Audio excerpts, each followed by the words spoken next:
I've always had the entrepreneurial bone, right? I've always had that bone. I've always had the itch. And it came to a point when I was 16, I actually went to my dad and I said, listen, school isn't for me anymore. This just isn't, we aren't going anywhere. I'm done with this. And he goes, yeah, that's perfectly fine, but you got to work or start a business. What do you want to do? And I said, well, I don't want to work for someone else because being told what to do is never my favorite thing. So I went, I'm going to start a business.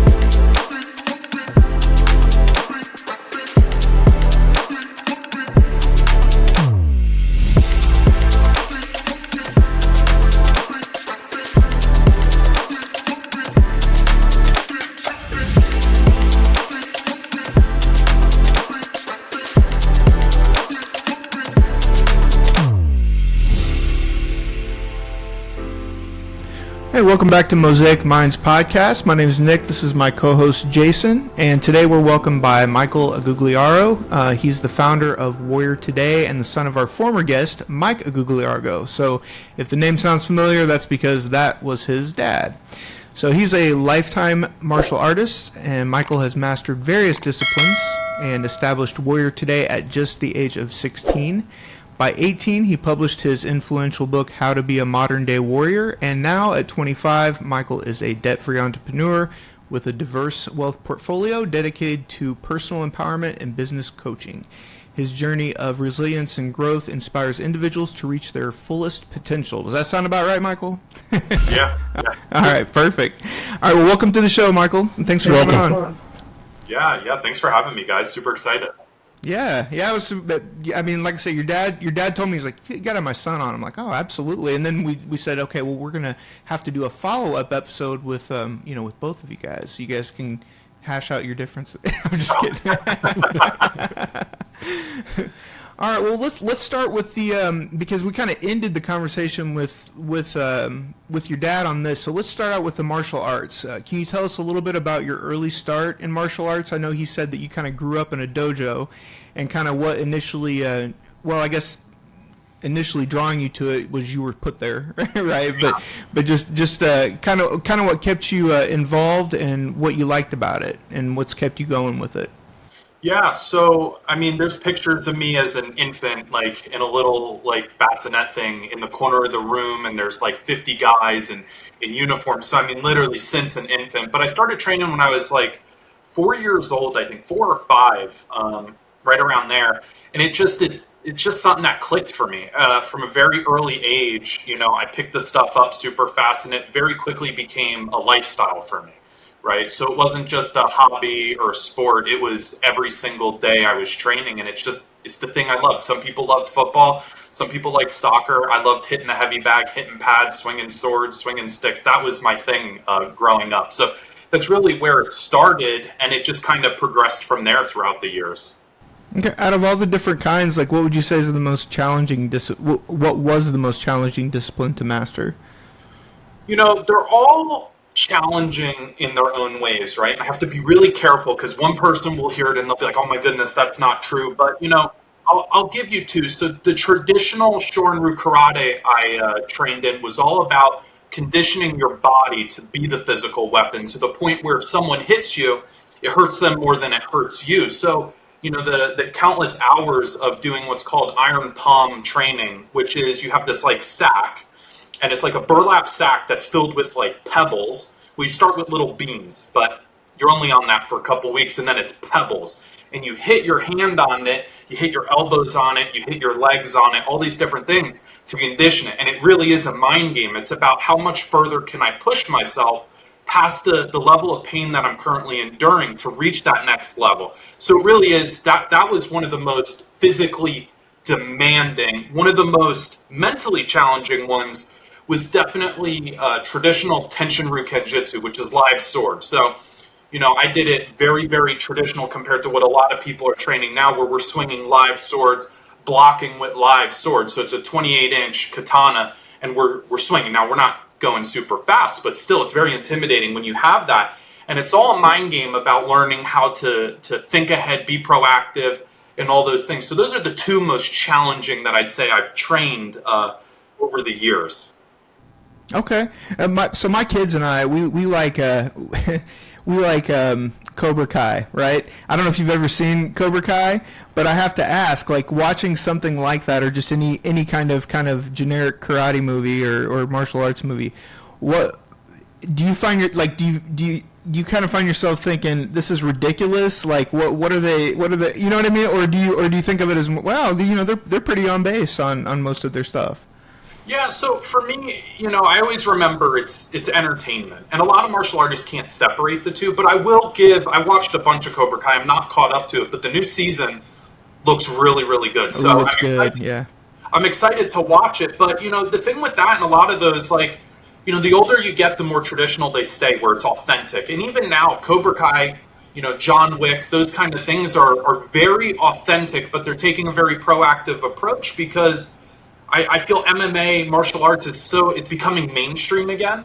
So they have to keep it authentic. So I will give Cobra Kai, of course they have some stuff in it that's a little out there, but a lot of it is really good. And they do a great job of blending probably like 8 or 9 different systems into that show. So each character has their own way, which is really, really cool. So yeah, it's pretty authentic. It's pretty cool to see that in a modern TV show. You don't really see that much.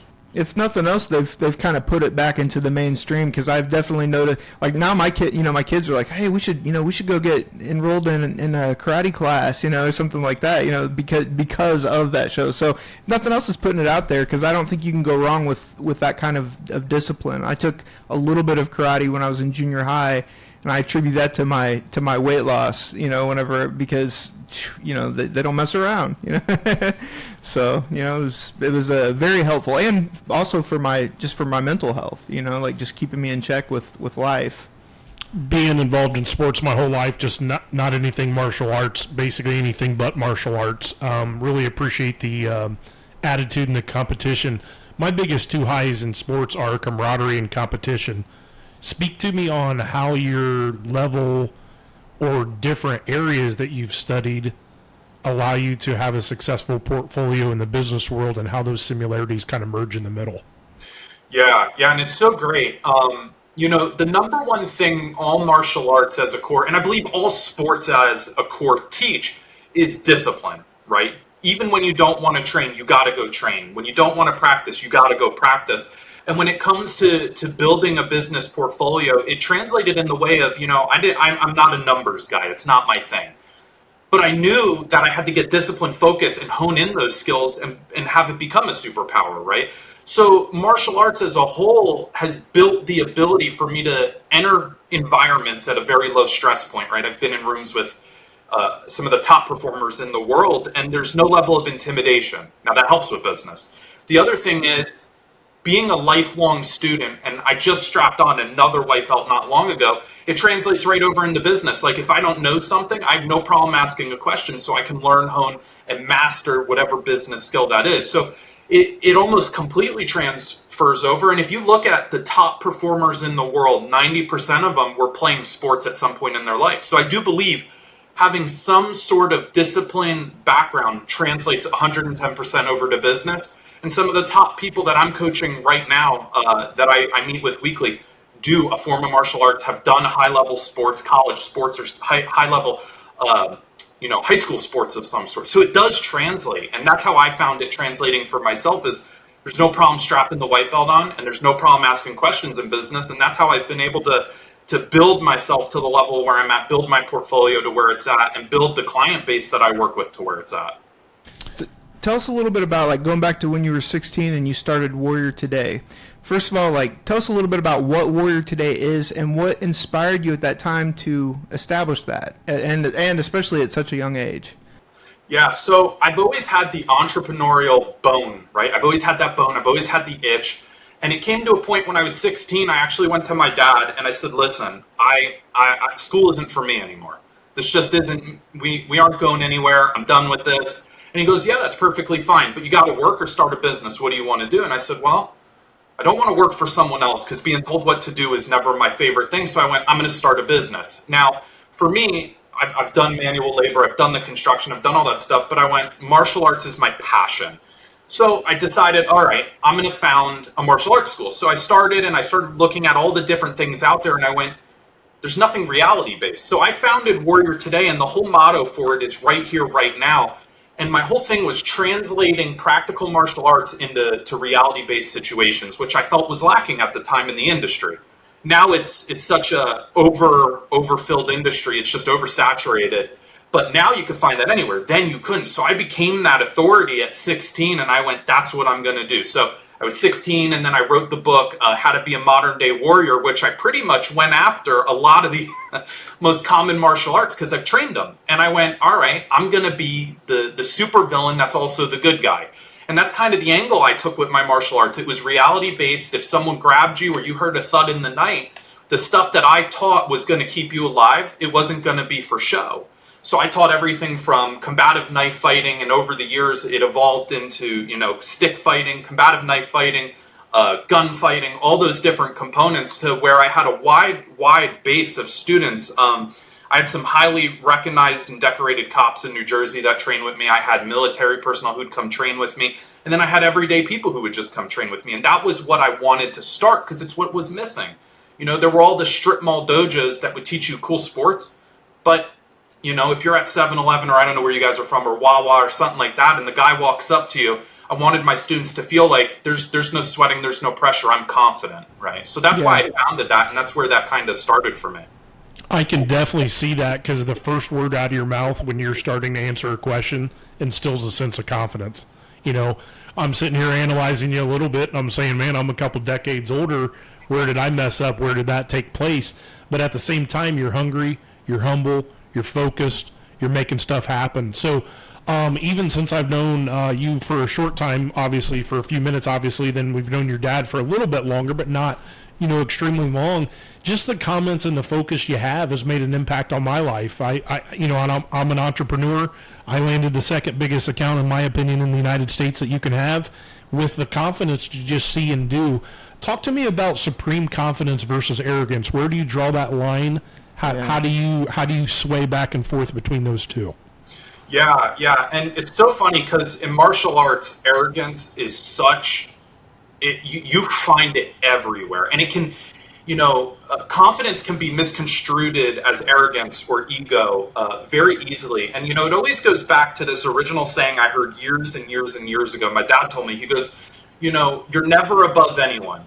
We all do the same three things. We all eat. We all go to I'll spare you guys. I don't know about language, so we all go to the bathroom. Oh, go ahead. Let it fly.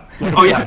So we all eat, we all piss and shit, and we all go to sleep. We all do the same three things. So if you look at anyone else and put yourself on a pedestal above everyone, you're devaluing someone else. So a big thing for me with the confidence and being humble is, my confidence comes from being humble, because I'm so self-aware of my own power, my own wisdom, my own, stature, credibility, authority in all these spaces. I don't feel the need to be arrogant, right? And that comes, I do believe it comes from playing the lifelong student, right? I live my life with the idea that mastery is something that's there, but it's not attainable. I have to strive for it forever. So I can't really get that level of arrogance or ego when I'm striving for something that's unattainable. And we live in this world now, I feel, where if you don't have the fancy car, you don't have the fancy clothes, you're less. And I feel that plays a huge part with other people's confidence, ego, and all these different components. And that's the piece that's really missing, is people don't realize, like, the biggest wealth you can have is confidence in your own skills, your own beliefs, your own values, and your own vision. And that's what's missing. I see it every single day with a lot of these clients that I'm coaching, is they lose that, step into this perceived value based around objects, which leads to that arrogance, I feel, a lot of the time.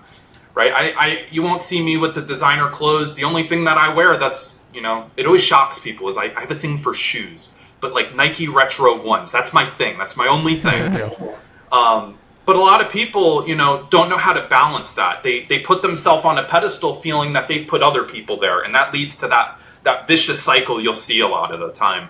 Yeah, your dad said something about that too. He said, once you get to a certain level of success, things just don't seem to matter. He's like, I don't care about this house. I don't care. You know what I mean? He's like, I just want to, when we're done here, I love this. I've played this a couple times, but he said, when I'm done here, I'm going to go in there. I'm going to, eat some dinner. I'm going to smack my wife on the ass, and we're going to take a walk.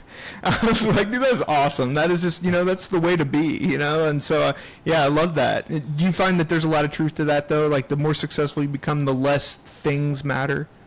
Yeah. And when I was growing up, like the symbol of success for me was getting the expensive watch. And then, it's really funny. I went to, I used to live in New Jersey, so I went to Pennsylvania, and they have this big mall called King of Prussia Mall.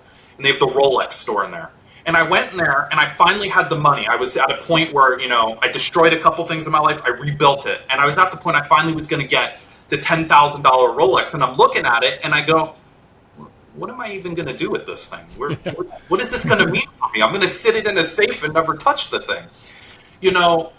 It's really funny because a lot of people keep coming to me recently too. They're like, why don't you buy a house? Like I rent, I don't own. I don't want to own, right? It's not about having the 10,000 square foot house. It's not about having a 10,000 square foot building. It's not about having, for me, the $250,000 car. That's not what's important to me. The most important thing for me is building memories, right? And creating memories for other people, like my partner, like this weekend. We're just going to go up north, go for a big hike. That's exciting to us, right? Some people it's traveling, and that's cool. But for me, objects are going to get destroyed. They're going to get lost. They can get taken, but memories can't ever be taken. I have them forever, and that's what's important to me. The watch was cool. Yeah. No, the watch was cool until I held it, and I was like, this is just a $10,000 paperweight. Take it. I'm good. I'm going to lose it anyway. Follow my path for about 30 seconds here. I watch about one movie about every 10 years, and Nick can help me possibly. There was a movie with Ashton Kutcher, I believe is his name, in which he played Jobs. Or I think it was just called Jobs. Was it called Jobs? I believe so. There's a segment in there that I want to discuss with you, and it's applicable. I'll get there real quick. But essentially, let's say the meeting started at 8 o'clock, and he was going to roll out the latest iPhone, right? And he waited until like 8:15, 8:20, and what he found in this scene was that the roar of approval and like, what is this guy doing? Why is he not standing on time? And then the first word out of his mouth was very profound, and he didn't really need to say a whole lot. Talk to me about your psychology based on reading the room, Fortune 500 execs versus average Joes versus entrepreneurs. I know I'm uncovering a lot there, but talk to me a little bit about under the example I gave you and how you take that into your realm when you speak at XYZ town and city. Yeah, so it's really interesting. A good friend of mine, his name's Kevin Maxtell. He's like a big fire performer. He's been TV a bunch of times, and he told me this saying. He goes, speak to your crowd, right? Speak to your audience. Don't speak to who you think you are. Right. And I always found that interesting. And I've had the pleasure of being around, Jay Abraham, Lou Ferrigno, Kevin Harrington, and spending intimate time with them. It's all about knowing your audience. How I talk to Jay Abraham is very different than how I talk to my client who owns a service company. Yeah. Your perception and how you articulate is extremely critical on all levels of communication. And it's the number one thing that's forgotten is how you articulate and tonality.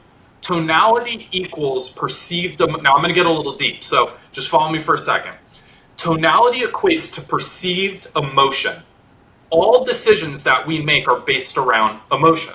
So if I enter the room with the Fortune 500 execs and I don't articulate in a very intelligent way or am not well spoken, they're instantaneously going to judge and make judgment calls based on that. But if you know that and you can prepare and understand, even now I'm doing it, like this isn't how I talk 24/7, right? I'm fluctuating tonality based on your viewers. I want to captivate the viewers, so I know the audience. I know you guys are here. We're having intelligent conversation. So it's all about how you're going to articulate yourself to the audience and then making a cognitive decision, right, to alter the tonality based on it. So if I wanted to, woo a room or go into something really amazing, and we'll say I was pitching something to Fortune 500, I'd go, hey guys, I have something really amazing I need to share with you. Can I get 5 minutes of your time? Awesome.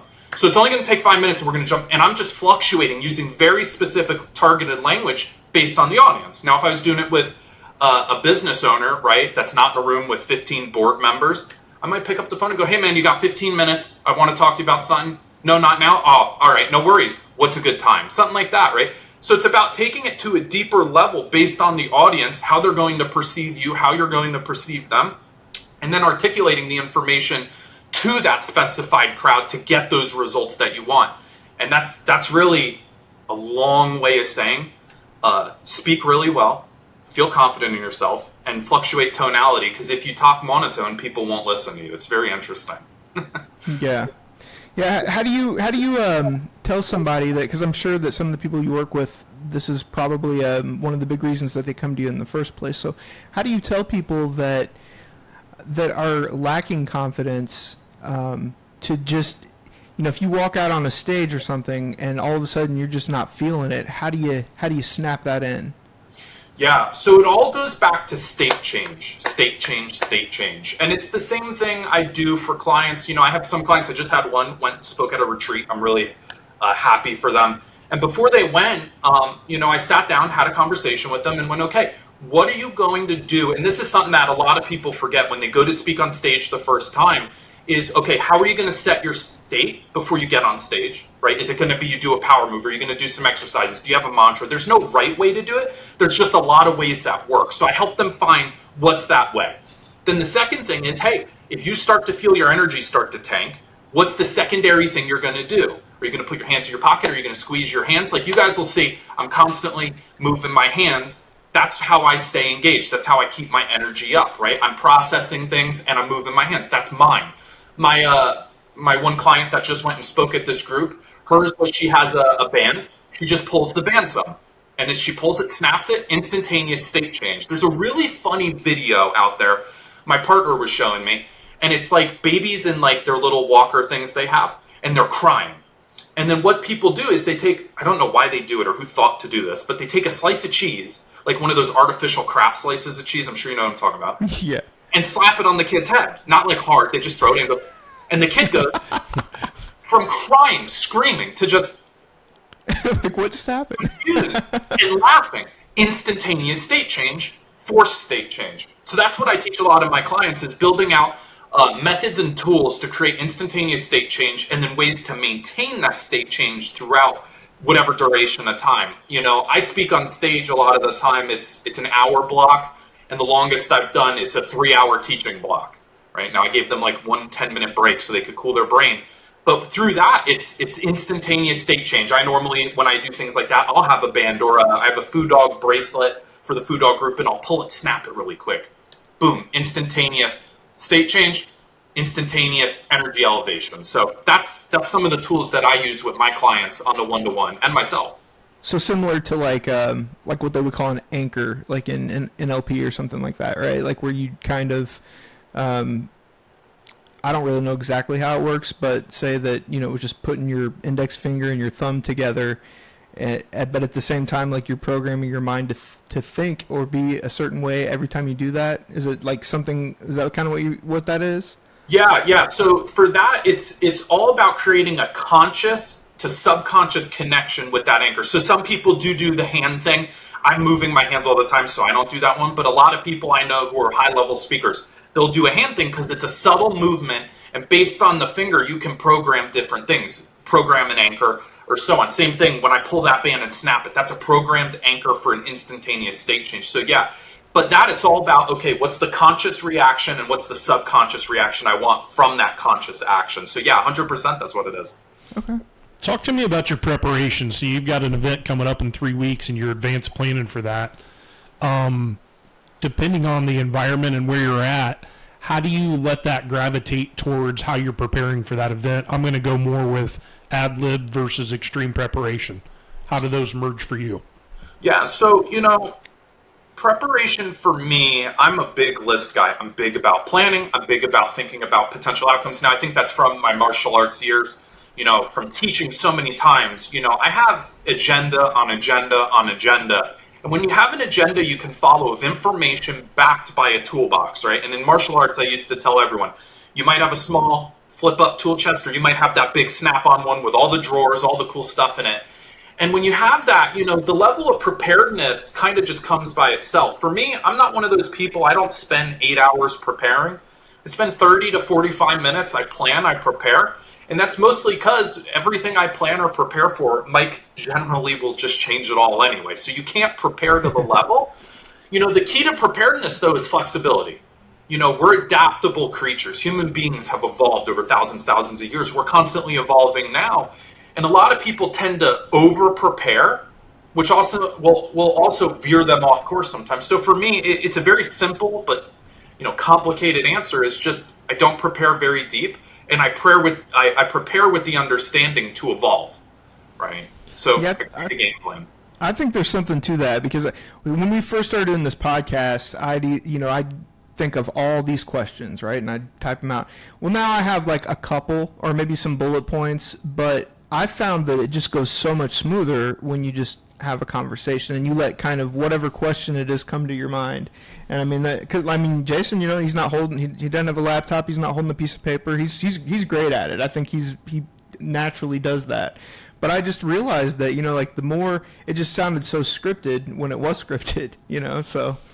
So I'm going to go in left field for you, man, and you got me thinking about the inflection of my voice. I got a broadcasting degree, and since you mentioned that, I'm going to try to use more inflection. So you taught me something without teaching me, kind of sharpens iron there. So the two sporting things that I'm going to say is I threw a no-hitter and I hit a buzzer beater at half court. Why am I telling you that? The reason I'm telling you that is because I'm going to judge you, and if I'm wrong, I'm wrong. If I'm right, I'm right. You have the ability to innately slow down. You have the ability to be so focused that you're not hearing. If I'm guessing in those martial arts, if I were to yell at you from 6 feet away, hey, you wouldn't even hear me. Am I right there or am I wrong there? And if I am right, I'm going to expand upon that just a little bit. Yeah, so in martial arts, a lot of people don't train slowing down. I used to call it you're entering the matrix, right? You're slowing the matrix down. I used to do multiple attacker scenarios. And the only way you can successfully make it through a multiple attacker, and multiple attacker means my students used to wear full contact gear, and we had, real baseball bats, real pool cues, real sticks. Like, we didn't have real knives, but we had metal knives, and they hurt like a mother when you got hit with them. The only way you can do it is by making an active decision and training your body to slow down. Now, it's actually a response. You have fight, flight, or freeze. If you enter fight, your brain will start to go to muscle memory, which is when you'll silence all outside noise down, and it's just instantaneous action. It's processing information and action, and you're removing a sense to heighten senses. So I'm removing the sense of hearing to heighten my visual, heighten my physical reaction. And it's the same thing that a lot of people will experience in sports. So long answer to yes. That answer is inspirational because I can't tell you how many times that on the basketball court, I'm trying to get to a certain spot so it doesn't matter where the clock is. I know the clock's going to tick 3 or 4 seconds when that ball's in the air, so I can just almost picture you in that martial art, speeding up, slowing down, your mind circumference, you know 2 moves ahead. I think it's like a big chess game in business, in life, in sports. I just think that was a cool sidebar to the topic there. I don't want to take it too far off track, but I think that's interesting. What do you feel like you've got all these accolades, you've got all these things. What do you feel like is your biggest fuel to take on bigger and better projects and kind of do what you want to do versus maybe X amount of time when you kind of had to do X? Yeah, so for me, if I'm not living in my highest values, I'm not going to do it, right? So one of my highest values is health. My second one is teaching. And my third one is learning, right? Those are 3 of my 5 highest values that I live in. And everything I do, even this, is in my highest value. I'm giving information. I'm learning information from you guys at the same time. I'm living in my highest value. So when it comes to any venture, if it doesn't scratch one of those itches, I'm just not going to do it anymore. I'm just at a point in life where I don't have to. But I also have the opportunity I can find, if I had to do something, I'll find a way to live within my highest values, to become excited, stay disciplined around it. But the thing that really truly fuels me is removing pain and suffering from other people, especially business owners who are an extremely neglected group of people, especially male business owners. Not that women aren't, that's just my focus because that's what the environment I thrive in. When I'm removing that pain and suffering, I've done calls. I was just on a coaching call right before I got on with you guys. I start at 9 and I normally end at 9 every single day, and I love it because I'm removing pain and suffering. I'm teaching, I'm learning, and then after this, I'm going to go to the gym and I'll live in that highest value too. So I hope that answered the question for you. Absolutely. That's great. Yeah, absolutely. Just to kind of piggyback off that, like to go back to the bio you sent me, Talk about a little bit about some of the adversities that you went through and how you overcame them and how you continue to keep those in the past. Yeah. So, and I'll share this because I don't know what your listeners will know. Like, I struggled with addiction before. I struggled with extreme obesity. At one point, I was 380 pounds, right? Now I'm 230 and lean. Back when I was way younger, I felt like I had to prove a lot of stuff to a lot of people based on coming from a high level of success, right? Highly successful family. And a lot of my extended family is successful too. So there was a lot of pressure. And I went about self-medicating that pressure in not so great ways. I was a very angry person, but I was angry at the results I wasn't getting, right? And I took that out on the world around me. So, I got sober, got clean, moved on. And a lot of people struggle to move on based on the fact they live in shame, guilt, and the trauma of the past because they only see a downside. I see upsides to all the things I experienced, losing friends young, being on drugs, doing all those things, being in not great environments, being 380 pounds, knowing the struggle of weight loss. I was able to remove those shames, guilt, and traumas by seeing those upsides and looking at it pretty blunt. Like, I wouldn't be in a position where I could coach a lot of these people, a lot of these high performers, based on the fact I wouldn't understand. I have clients who come to me now, with either relatives struggling with addiction. I know exactly how to help them. And, a couple things around it, like I didn't go do the AA thing. I didn't go do, the NA thing. I didn't go to groups. I did it up by myself because I wanted to enter that cave of darkness to learn and expand. Plus, I like doing things a little difficult sometimes, which helps. But I was able to remove those shames, guilt, traumas, remove those stories. And I suffered for a long time with some PTSD, major depression, all these things. And I was able to remove it just by seeing the upside, being able to look at all those downsides and then go, what are all those upsides? Neutralizing all those past stories. But so many of the environments that people go to get help and assistance, it's like, hey, you were a bad person. You were a drug addict. You were an alcoholic. You were obese. It's like, okay, you were, but you're not now. Right. That's They not love your to say rock bottom. They love that phrase, Yeah. rock bottom, Yeah. I think I see the passion boiling over, and I used to joke around with Nick. When I'm on kind of a kick, I say, if you're going to be a bear, be a grizzly. Speak a little bit about if there's 20 people doing something somewhat similar to you. How do you separate yourself from the competition and make yourself, hey, this is the cornerstone of the industry I'm in? Yeah. So, we live in a society, and I call it the guru society. Everyone thinks they're a guru now. And that's cool. There's a lot of people who are really, really smart. But when I go work, and I work with some of the top, I still go learn. This year alone, our organization, we've spent on just me, Mike, their business partner, Aaron, and Jennifer, we've spent $250K on our own education. Now, why am I saying that? Most people go look for coaches, mentors, things like that, who put themselves on this pedestal and stop the process of learning. I live my life by the phrase, if I'm not learning, I'm dying. And if you don't have a mentor that's constantly learning, constantly evolving, you'll reach at the same plateau they are. So for a lot of listeners out there and a lot of your group, I would give you guys 3 things to consider when you're looking for an expert in any industry. What's the results and how long ago did they get them? If you got them 15, 20, 30 years ago, I'm not so sure they're relevant now. The marketing 30 years ago is completely different than the marketing I'm going to talk about, right? Second thing, authenticity. Big thing for me, the version you guys are getting of me right now is the same version you'd get if you saw me in a restaurant, the same version you'd see of me on stage. I'm authentic to myself. When I look for mentors, coaches, if they're not authentic, or I see in the grapevine or hear in the grapevine, they're just not an authentic person, they don't walk the walk that they preach, it's a big turnoff for me. I say, no, I probably don't want to work with them.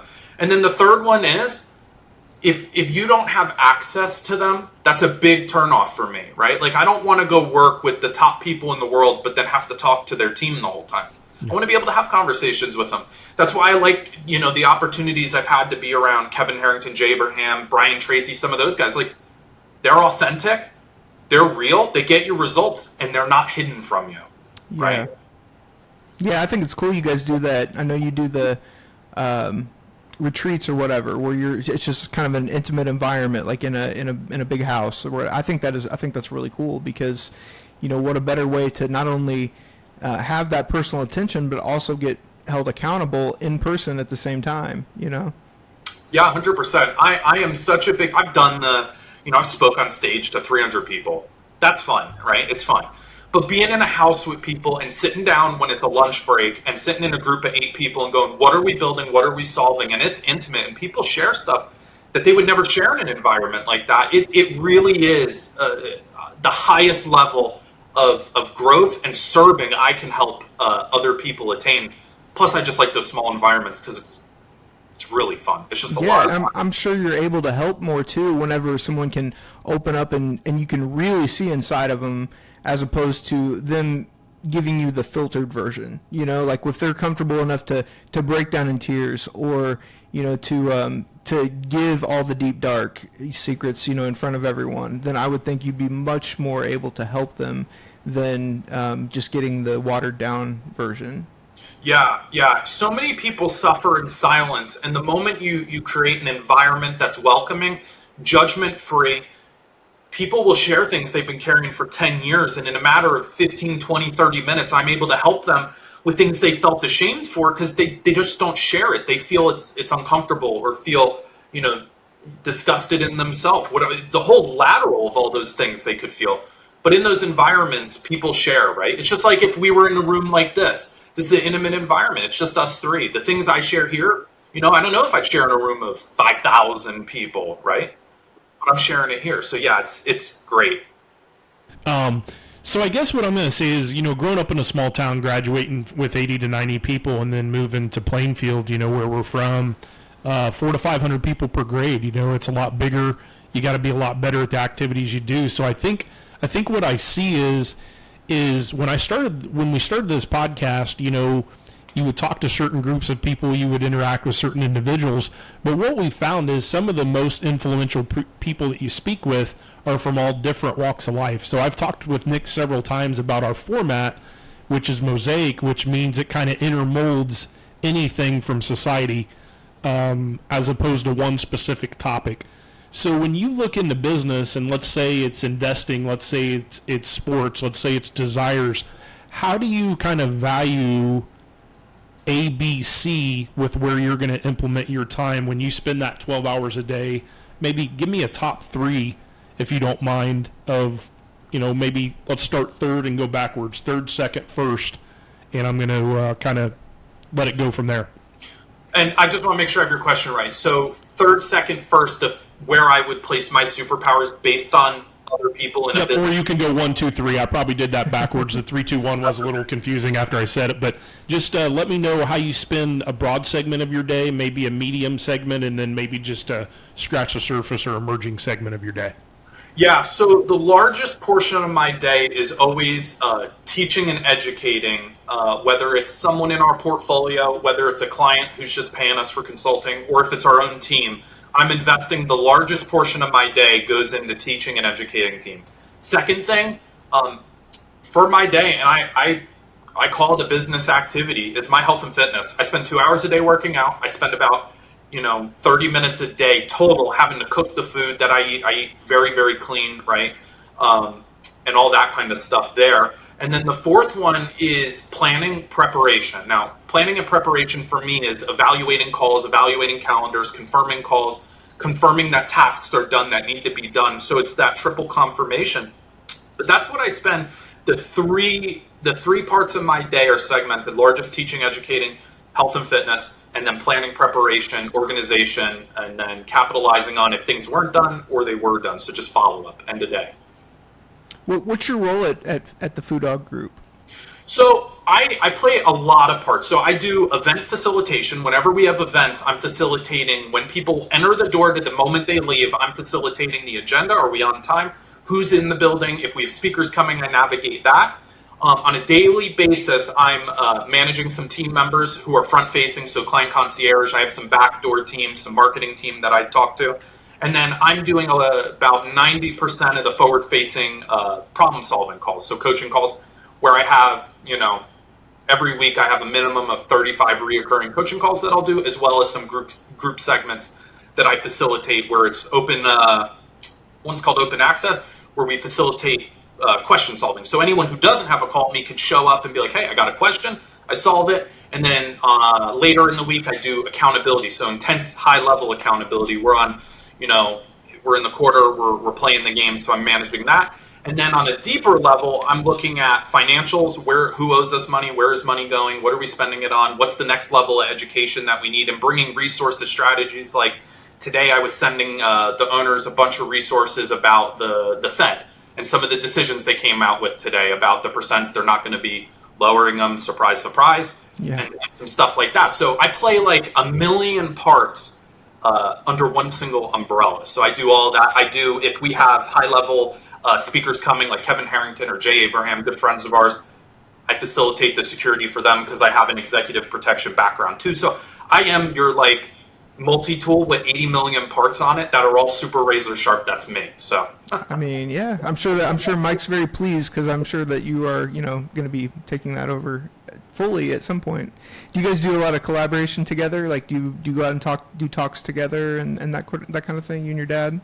Yeah. So me and him will teach about probably 2 or 3 times a month. We'll grab a topic and we'll present it to one of our groups. We have 3 groups, 3 tiers of groups in our organization.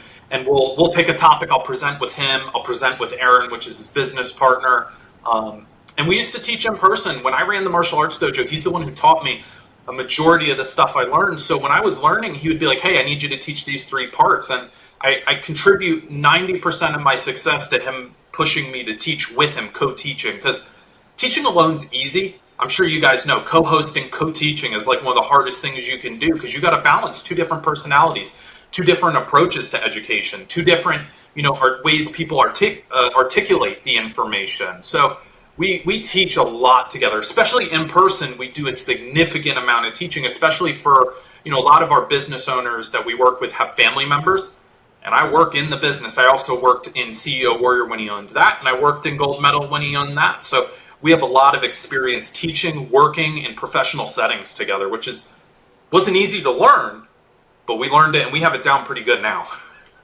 What kind of what do you see yourself doing other than FuDog? What do you see yourself doing in the future, or even now? Do you have side projects that you do on your own outside of the business? Yeah, so I'm big into art, right? I love art. You can see that's a picture. I have another one on this wall over here.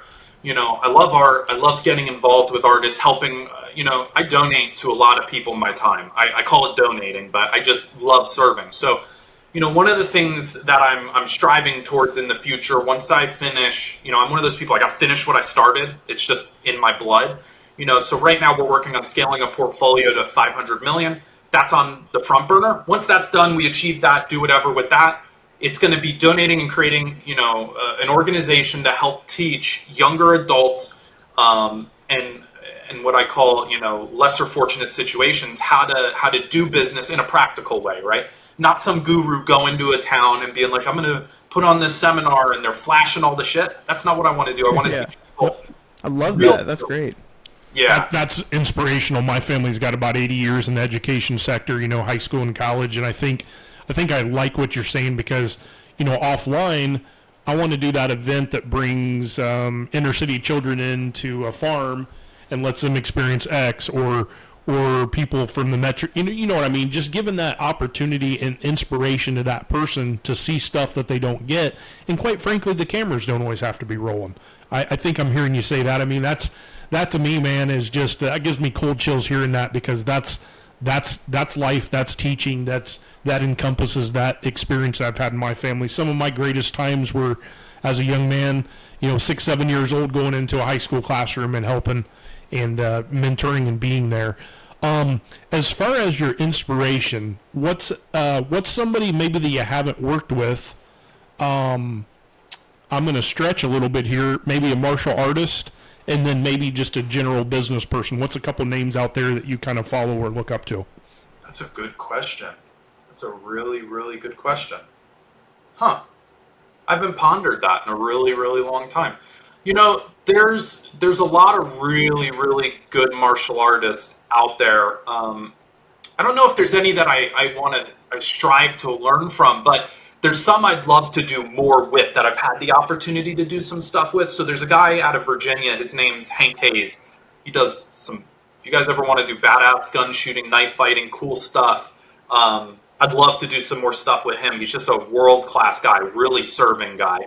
And then, in the business sector, I don't know if there's anyone I haven't met with that I want to do stuff with, because I've had the pleasure, and I'm very fortunate, I've got to meet a lot of the big names out there, a lot of the big wigs. But someone that I'd like to spend more time with, and I value their personality a lot, probably Jay Abraham. Like, he is such a world-class guy. He's so smart. You spend 5 minutes with him, and I feel like your brain's going to explode. But I'd love to do some kind of book or something with someone at that level. Would be great. That would get me excited. That's great. Yeah.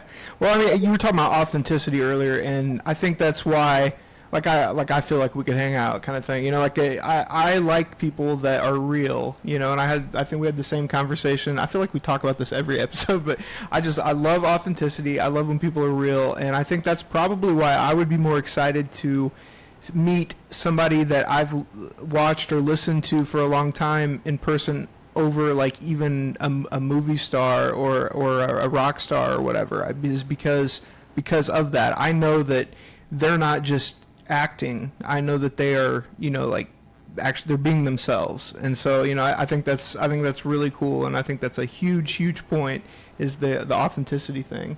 I'm trying to pull it into one word, but the word that comes to my mind in the short time that I've known your family is catalyst. Okay? The reason I describe you guys as catalyst is because it's very focused, it's very pointed, it's very goal-oriented, it's teaching, it's with the correct heart, and it's motivational.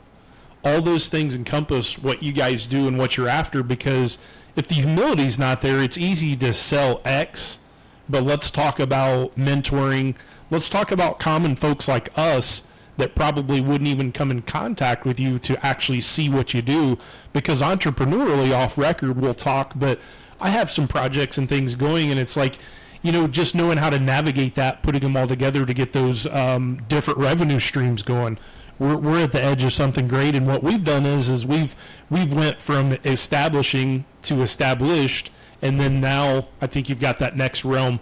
Talk to me about what it means to be established versus maybe let's just stick with the phrase. Let's go catalyst.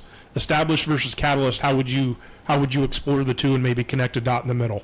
Yeah. So, and it's really interesting you said catalyst, because we used to say, one of the things Kevin Axtell used to give us all like a cool intro when we came on stage.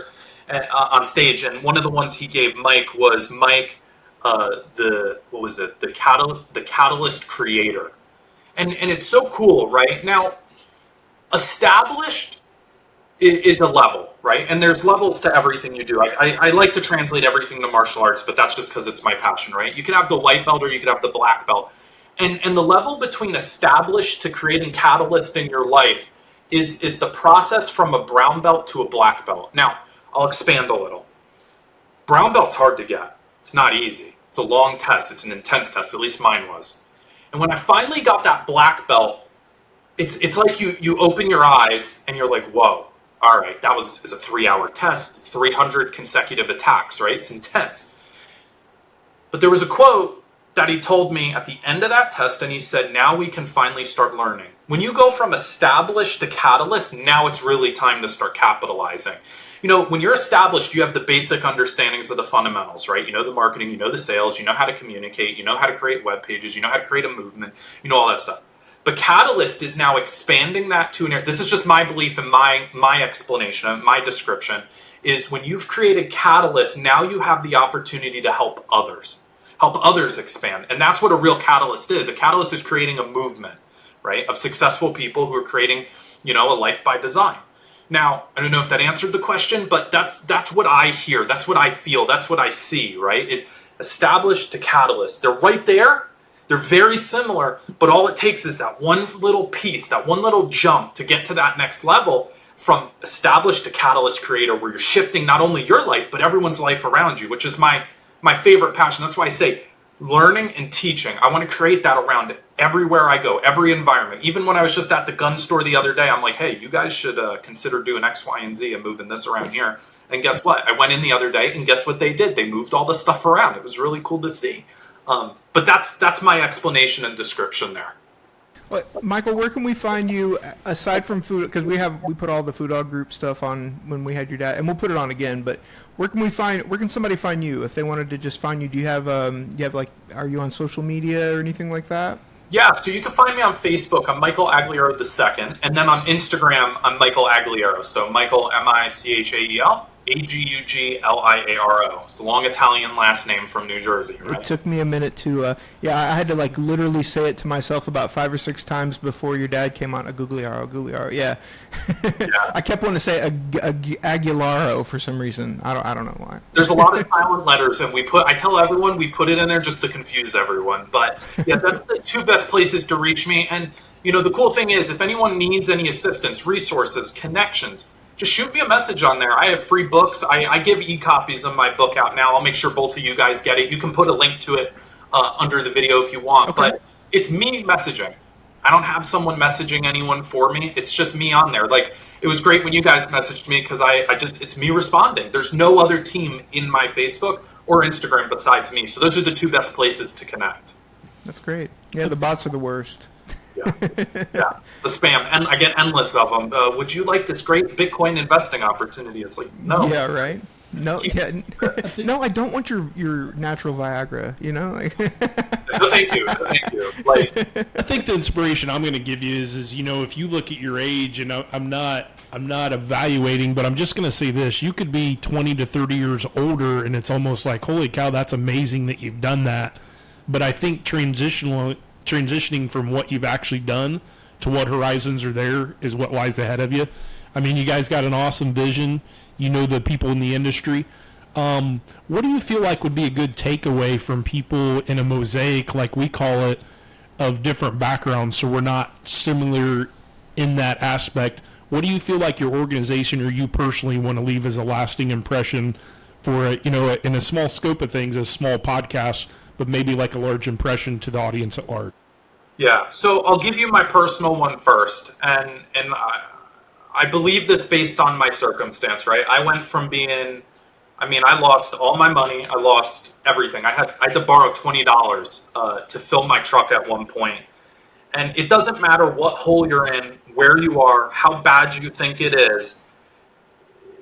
There is no hole you can't dig yourself out of if you get disciplined, make a cognitive choice that I'm not going to tolerate this anymore. You can go and I went from the lowest point in my life to one of the best points in my life by living that. And I leave that as the lasting impression everywhere I go, every event, any group I speak to, is it doesn't matter how bad it looks, you can dig yourself out of it. And there are so many people like me, FuDog Group, you guys, who have great resources for free to help you. So for myself personally, don't give up. I hate seeing it in the world. Don't give up, and you can climb out of it. And then for FuDog Group, we have so many free resources on our website. Come learn and pass that information on. One of the things that we're really big on is don't just transform yourself, transform the 10 people around you, and the butterfly effect will carry it forever. Do your good deed, help people learn, help people educate, help people expand, and it all comes back to you in time. So my personal and my professional one that I would give everyone, just don't give up and keep. That's great.